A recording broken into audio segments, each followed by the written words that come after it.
অনেকদিন ধরেই এই অ্যাস্থেটিক মোটিভেশনাল ফটো ফ্রেমগুলো আমার নজরে ছিল। তো আজকে ভাবলাম কেন না এগুলাই বানায় নেওয়া যায়, তাও আবার কোনো টাকা খরচ না করি। তো এর জন্য আমাদের কাগজের কালার পেন ছাড়া আর কিছুই লাগবে না। এখানে আমি কার্ডের পেপার নিয়ে নিছি। আমি মিনি ফ্রেমস বানাবো, তাই আমি সেই অনুযায়ী মেজারমেন্ট নিয়ে নিতেছি।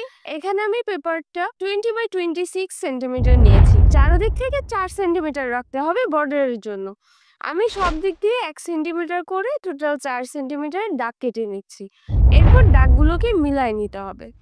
আপনারা যারা এখন আমার চ্যানেলটা সাবস্ক্রাইব করেন নাই, তাড়াতাড়ি করে ফেলেন ইউনিক সব আইডিয়ার জন্য। এন্ড এরপর আপনারা আর কি ভিডিও দেখতে চান তাও কমেন্ট করে জানান। সব দাগ টানা শেষ হলে এখানে আমি আরেকটা দাগ দিয়ে নিচ্ছি। এটার জন্য 1 সেন্টিমিটার দাগ কেটে নিয়েছি।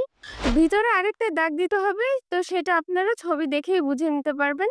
এবারে এই দাগ অনুযায়ী চারদিক দিয়ে কেটে নেবেন। এখন একটা কাটার দিয়ে আমি হালকাভাবে দাগগুলোর উপরে টেনে নিতেছি। এটা সাবধানে করতে হবে যাতে কাগজ কেটে না যায়। যেহেতু এটা মোটা কাগজ, তাই ভাঁজ করার সুবিধার জন্য এটা করা। এরপর জাস্ট এটাকে ভাঁজ করে নেব। তো ফ্রেমের কাজ আমার মোটামুটি ডান। এখন এর ভিতরে লাগানোর জন্য পিকচার রেডি করতে হবে। এখানে যে কোনো কিছুর ছবি লাগানো যায়, বাট আমি এখানে মোটিভেশনাল কোট লিখে নিব। এটাকে আমি আমার ক্রাফট টেবিলের সামনে রাখবো, so that I can feel motivated everyday. এত শ্রম দিয়ে ভিডিও বানানোর পর যখন কোনো রেসপন্স না পাই, তখন নেক্সট ভিডিও বানাতে আসলে অনেক মোটিভেশনের প্রয়োজন হয়। I think every new creator have to go through this phase. So new creators, comment quickly, I will give you some motivation also. যাই হোক, আমার পিকচার রেডি। এখন এটাকে আমি গ্লু দিয়ে অ্যাটাচ করে নিব, দেন ফ্রেমের সাইডগুলো গ্লু দিয়ে লাগাই নিব।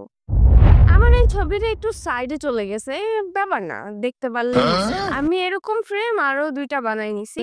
এগুলোর লেখা কি সুন্দর হয়েছে দেখেন। Oh my god. আমার cute mini photo frame ready.